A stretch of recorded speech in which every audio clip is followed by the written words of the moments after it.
Hello, everybody. Again, it's me.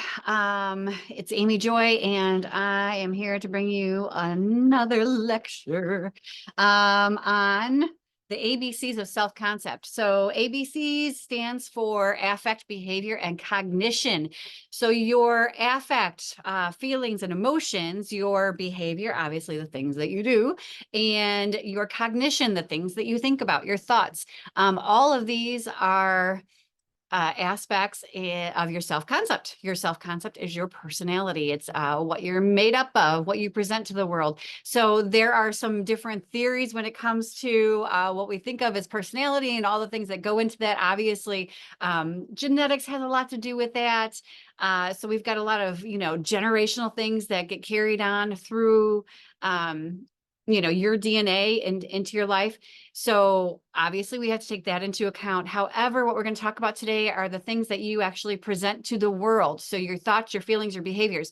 Your thoughts, your feelings, and your behaviors make up your personality. Your personality makes up your perception, your reality, how you view the world. It is how you have been socially and cognitively, physically, all of these things, how you have been developed, how you have been acculturated. All of these things play into your self-concept. Your self-concept is a holistic view of who you are based on how you think, you feel, and you behave. So we're going to get into this a little bit. I'm going to bring up some notes for myself so I don't forget what I'm talking about. So the first things are emotions. So affect includes emotions, feelings, and mood. So emotions are emotions are those things that are derived from thoughts, right? And they're bodily sensations. So for example, an emotion derived from a thought is, it's not fair that my brother died. He was so young. It's just not fair, right? The bodily sensation then can be a heaviness in your chest. That sadness shows up, right? With the thought and the emotion, those things mixed together are the emotions. So the total experience of emotion is the physical experience plus the thought that created it, right? So the feelings of being sad then is the feeling. So that is the outward expression, right? The feeling. So the total experience of emotions and the somatic experience is the feeling of being sad. It is the outward expression of sadness. So those are two different things, but it's like splitting hairs, right? So we can almost emotions and feelings interchange those two things. And when it comes to mood, mood is actually thoughts, feelings, and behavior, or thoughts, feelings, and emotions that persist over time and they actually become part of the personality, whether it's temporary or long term. A mood, it can be, for an example, I didn't pass my math test and I'm in a bad mood. Right. So this can be a very temporary thing. Maybe that bad mood lasts for a day. Maybe it lasts for a week. If something else happens in the meantime, oh, I didn't pass my English. Oh my gosh, my dad got into a car accident. All of these things start to snowball and you remain in this bad mood persistently. If it's a habitual episode of feelings and emotions and bodily sensations of being in a bad mood, being sad, being dismissive, all of these things. So all of a sudden, not all of a sudden, excuse me. So over time, those episodes can turn into a mood, right? And now the example is, well, no, she's just a grumpy person, right? It's been 3 years and she didn't pass her math class and dad got into a car accident and this happened and that happened and this happened and that happened. And it just became the snowball effect of in a bad mood, in a bad mood, in a bad mood until it became part of her personality. And now just labeled a grumpy person. So that's a mood. So those are persistent episodes of emotions, feelings that just continue to grow and grow and grow until it becomes part of the person's personality. So when we talk about affect, we talk about all of those things together: feelings, emotions, and moods all together. That's affect, right? Affect is it's often too what we say is the outward expression. So when we're doing diagnosis, if you're doing a diagnosis in a therapy session or an assessment, with, in case management, whatever the case might be, the affect is actually what they present as. Their affect is, did they present themselves as sad? Was it physically visible? Were they happy? Was their affect happy? And you would know this by smiling or laughing. So that's usually what we label as affect when we're talking about assessment and evaluation. So those are outward expressions.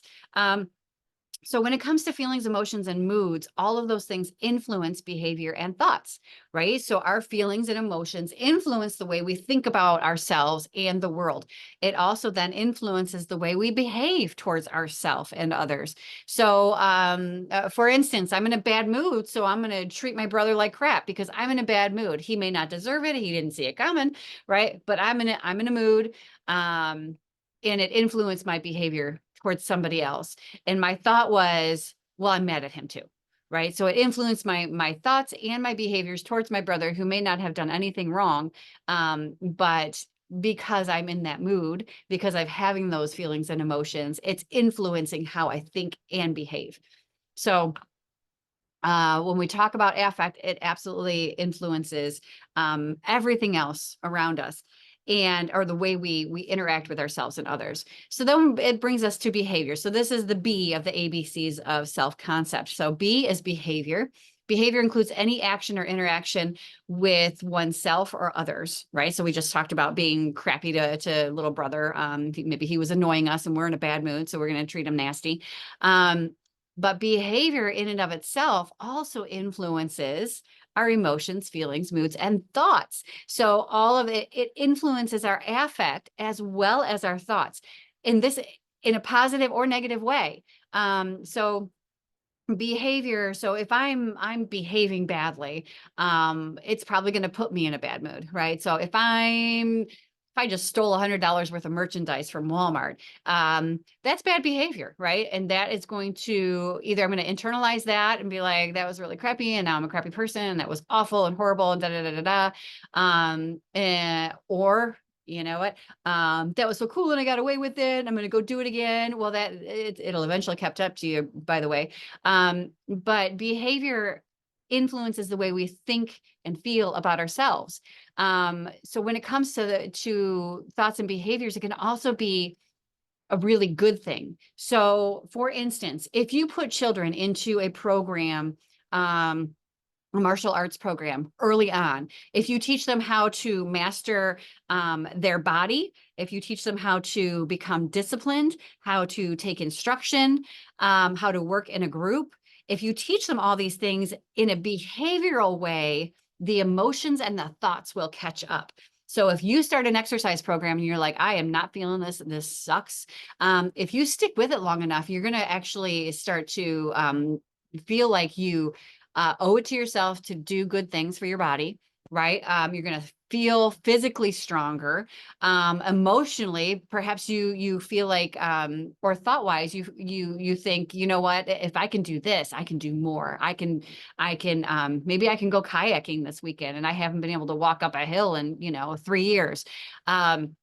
So when you do good behaviors, eventually the emotions, the feelings, the moods, all of those things change with it, and the thoughts change with it. So, and this can happen in a good or bad or negative or positive way.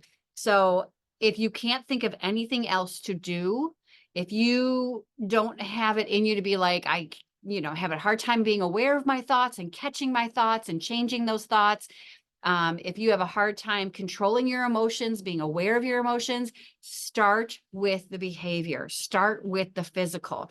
If you want to have people treat you better, start by treating others better, start by treating yourself better, right? So if you want things to change and you can't seem to find a way to make it happen through emotions, feelings, and moods or thoughts, start with the behavior.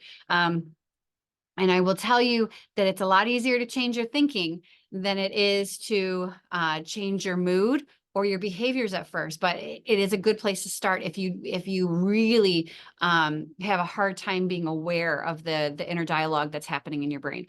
So When it comes to cognition, this is the C of the ABCs of affect, behavior, and cognition of self-concept, right? So these three components are of self-concept. So cognition is thinking. It is our mental process of thinking, integrating information, taking what you already know and adding to it. That's integration.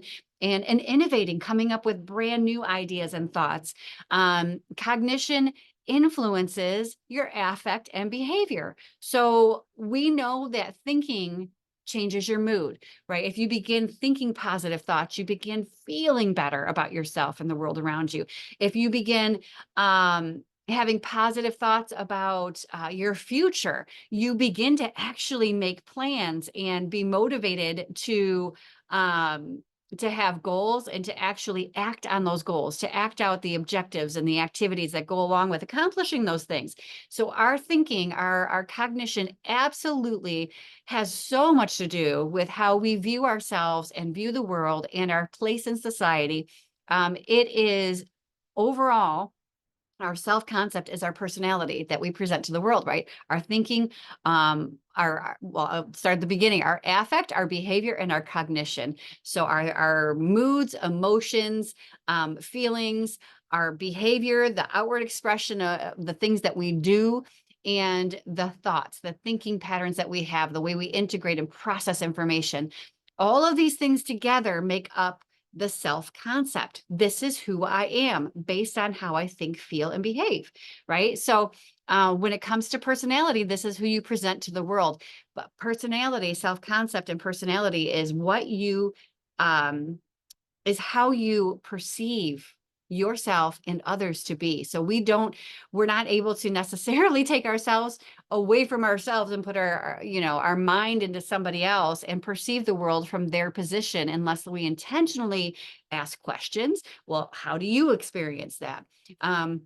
We don't necessarily take ourselves out of ourselves and put ourselves in someone else and know their relative experience of their family, their culture, their upbringing, and everybody thinks a little bit differently. Everybody processes information a little bit differently. So every time that we judge somebody else based on their outward expression of who they are, their thoughts, feelings, and behaviors, right?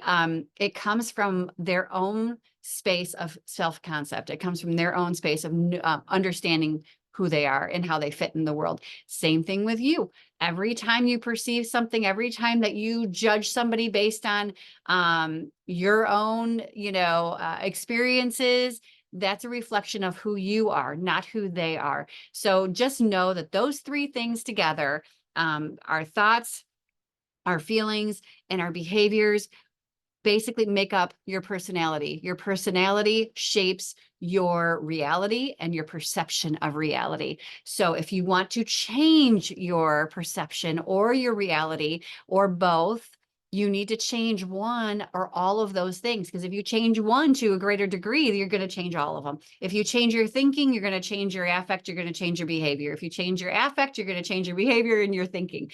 If you change your behavior, you're going to change your thinking and your affect, your emotion and feelings. So just know that all of those things are connected to who you are. And if you want to move, you want to grow, you want to perceive the world in a different way, you need to alter one of those things in a way that shapes who you would like to become.